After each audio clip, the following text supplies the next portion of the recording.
What's going on, guys? Welcome back to another post game here on Mets Central. And the Mets destroy the Phillies 11-3. But obviously, there's a giant elephant in the room that has to be addressed. That's more of the concern because it's just like, of course, right? Like, you think about that game against the Atlanta Braves in July, and it's like they won the game, but then you just have that dark cloud over you that says, "Oh, I can't be excited," because we just never can, right? Before we jump into everything, leave a like on the video if you enjoy it. Subscribe if you guys are new, especially if you're Met fans, and turn on your notifications so you know when I upload or go live. I will address the elephant in the room off the rip, and I will say this. I'm going to try to not overreact to this Lindor thing.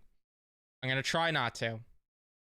But when they said back soreness, or however they phrased it, or back spasms, whatever it might have been, when they said something back related, that opened my eyes and scared me, because as we lived with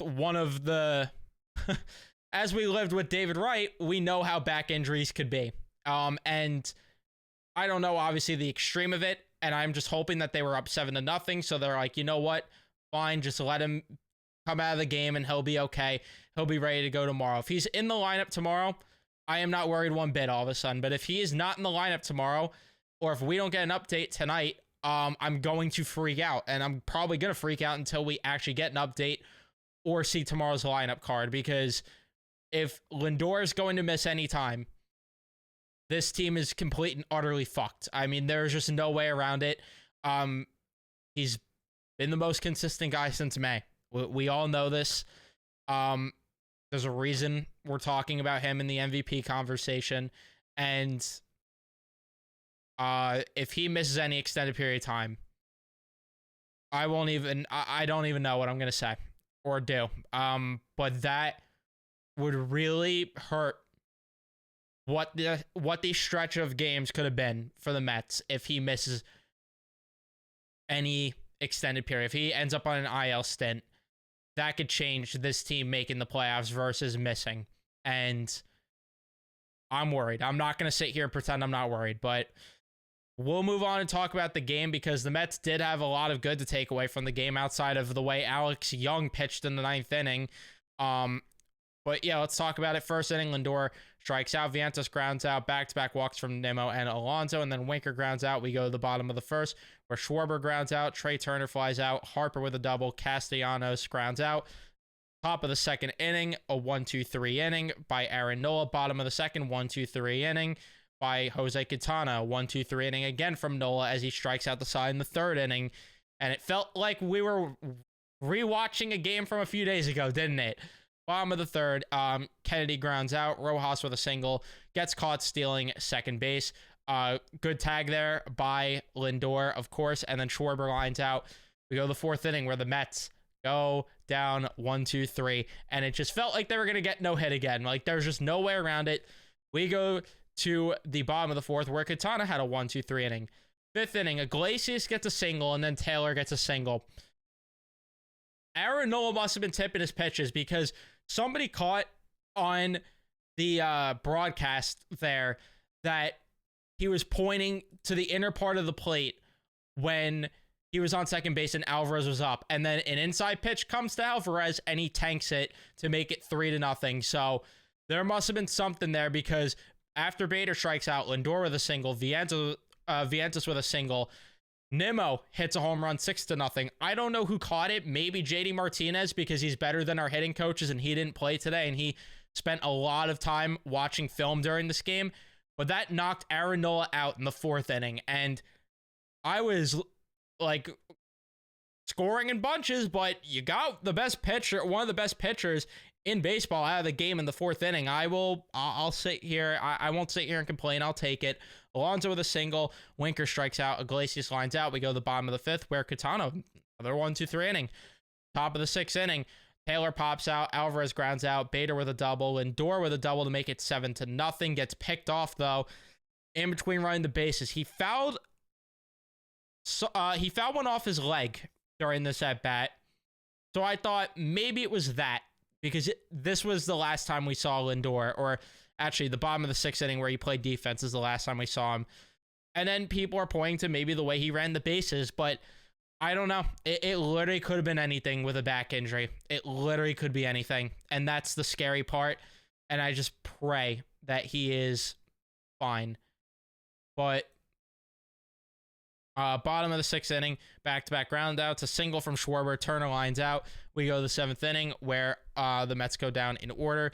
And then that's where we see Iglesias play short, and then Alvarez comes in to play second base.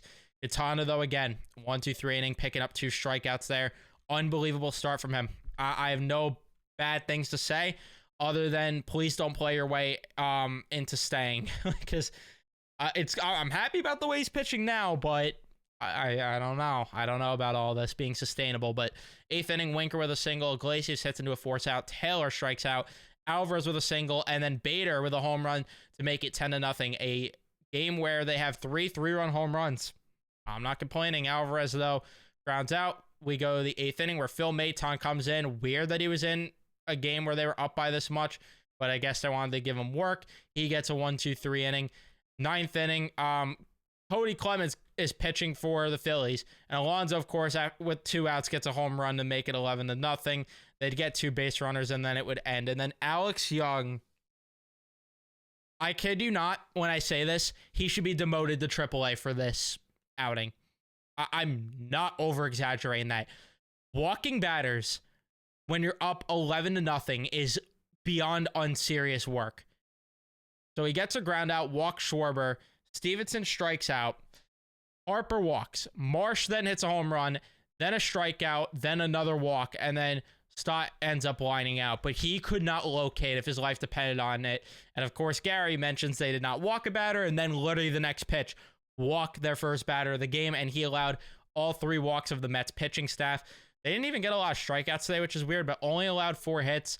Loved what they gave, because this is one of the most deadly offenses in the league that they went against, and I'm not complaining that they shut him out pretty much the entire game until Alex Young just decided to be completely unserious, and that that could earn you a stint in AAA, man. Like, that is terrible. That is just terrible. But either way, yeah, I obviously mentioned the big elephant in the room, the concern, but what's not something I'll complain about is the way the offense was today. I mean, this is the first time that it felt like they were going to score in bunches and then just be done, but they did more. They did a lot more, and again, if it wasn't benefiting off pitches being tipped, I'm not going to complain either way. I'm not, because I want to see the Mets do stuff like that.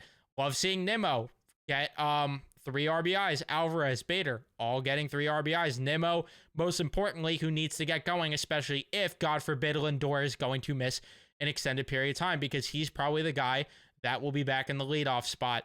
Vientos, 1 for 5. I mean, pretty much everyone got in the hit column today, honestly, outside of Eddie Alvarez, who pitched hit, and you want to see that more. Alonso, I know I clowned him for getting that home run, but still 2 for 4, and he also made a couple of great plays defensively. Like in the 8th inning, he caught a line out, and then there was also another impressive pick. It might have been in the 1st inning that he got. So it was nice to see Pete Alonso at least play a solid game. Iglesias continues to be consistent. Alvarez, please let this be the spark that he needed. Please tell me what we saw in Toronto is what is going to start Alvarez getting confidence and building it into multiple games of performing, because if this the Alvarez the Mets get going forward, changes a lot. And then Bader, 2 for 4. I mean, again, great game from him. It's all around solid from the offense. Obviously, we have to see what happens with Lindor. That is the biggest worry of them all. And I don't know. I'm trying to see if there's any news on that. Any concern on Lindor? This is from Tim Britton. Not really. If it were a closer game, he was going to fight that one out. It's day to day. I'm pretty sure he's going to want me to put him in the lineup Saturday. That made me just exhale completely. That completely changed my mood. Now I could celebrate the win more. If Lindor is going to be in the lineup tomorrow, I could exhale and I could breathe. I could live. And we are and we're safe. All right, but that is going to be it for me. Thank you guys so much for watching. Don't forget to leave a like if you haven't. Don't forget to subscribe. Turn on your notifications so you know when I upload or go live on the channel, and I'll see you in the next one.